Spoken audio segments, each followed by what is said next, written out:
قد يا حنوكشة، يعني أنا ممكن أتحول للرجل الحديدي؟ ايه والله يا ابني، زي ما أنا بقولك كده، حتى جرب. ماشي، هحاول أطلع القوة اللي جوايا.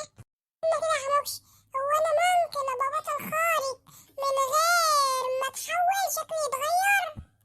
أيوة يا ابني، ما ده اللي بقولك عليه. ماشي. أيتها القوى الذي بداخلي، هيا هيا اخرجي الآن، هيا هيا هيا.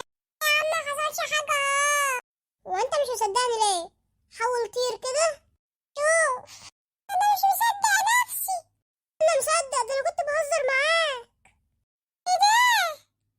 لا مش معنى انت، ده انا اجرب انا كمان. أيتها القوى الذي بداخلي، هيا هيا هيا. شوف بقى كده. إيه! ساعدوني ساعدوني. سامع يا اسطى؟ يلا نروح نلحقها، باين عليها مريم.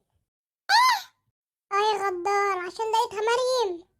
استناني يالا. اخلصي يلا واطلعي باللي معاكي. مش بقولك اخرسي؟ تيجي اتكلم كده اللي قدك. مين انت كمان؟ الحمد لله يا بطل اللي انت جيت. ما تقلقيش يا مريم، انا اللي هعيشك في جحيم. ياما خفت انا كده. لا ومين انت كمان؟ ده انتوا عصابة عليا بقى ولا ايه؟ احنا مش عصابة، احنا اللي هنعيشك في الجحيم. ما تقلدنيش في الكلام. اديني نفسك كده يا عم الراجل، واحنا هنقف نحكي ولا ايه؟ انزل لي على الارض انت وهوريك. قلت وريني بقى هتعمل ايه. ما بتوجعش، خد دي بقى انت.